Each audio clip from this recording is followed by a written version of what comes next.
Le gouvernement ivoirien a approuvé lors du Conseil des ministres tenu le mercredi 10 juillet dernier une convention de 5 ans avec la nouvelle pharmacie de la santé publique et établissement public national dans le but d'améliorer l'accès aux médicaments essentiels. La convention est conçue pour assurer un accès durable aux médicaments essentiels et aux intrants stratégiques. Elle prévoit la quantification des besoins des établissements de santé et la mise à jour régulière de la liste des médicaments à distribuer. Des mesures seront également mises en œuvre pour renforcer les capacités de distribution, améliorer la traçabilité des médicaments et garantir le recouvrement des recettes issues de la vente des produits de santé. Par ailleurs, la Société financière internationale a annoncé en juin 2023 un financement de 50 millions d'euros pour la construction d'une usine de production et d'un centre de distribution de produits pharmaceutiques près d'Abidjan.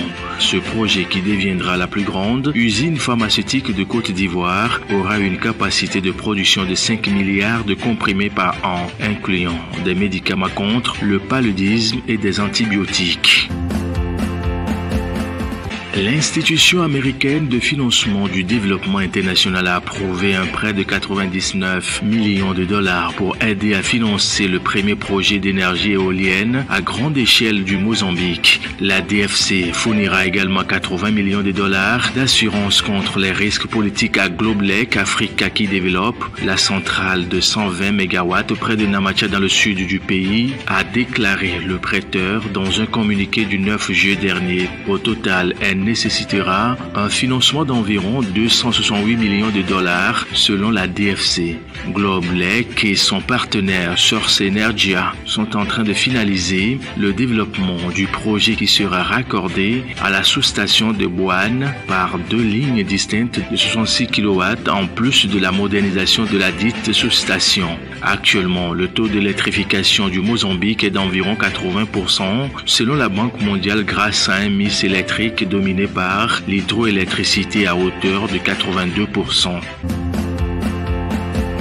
4,2 millions de personnes ont voyagé via l'ensemble des aéroports tunisiens au cours du premier semestre 2024, soit une progression de trafic de 9,6% en comparaison avec la même période en 2023. Selon les derniers chiffres de l'Office de l'aviation civile et des aéroports de Tunisie, l'aéroport international de Tunis-Carthage a enregistré à lui seul 3,3 millions de passagers, soit une croissance de 9,1%.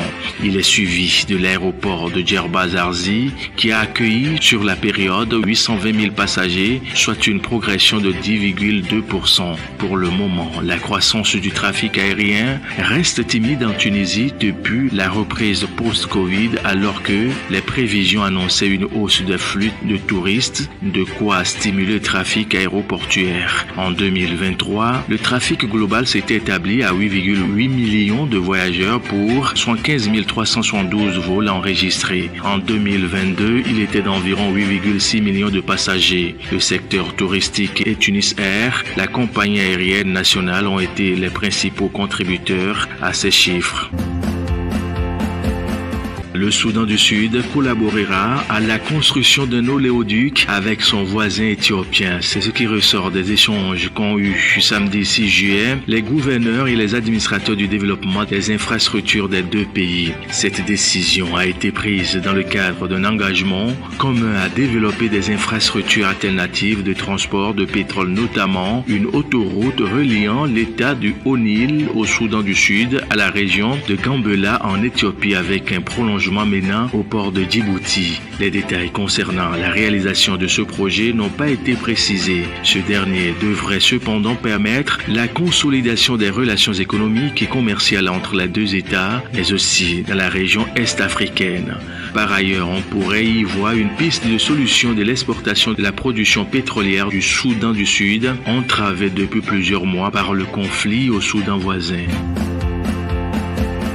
En Tunisie, la filière oléicole a enregistré une nouvelle prouesse à l'export en 2023 et 2024. Selon les données publiées le 11 juillet par l'Office national de l'huile, les expéditions d'or vert ont rapporté 1,4 milliard de dollars, soit une enveloppe en hausse de près de 80% et un record historique. Cette performance est d'abord le fait d'une hausse des prix perçus sur le marché international du fait de la pénurie de l'offre mondiale causée par les problèmes de sécheresse en Espagne, premier fournisseur mondial, et également en Italie.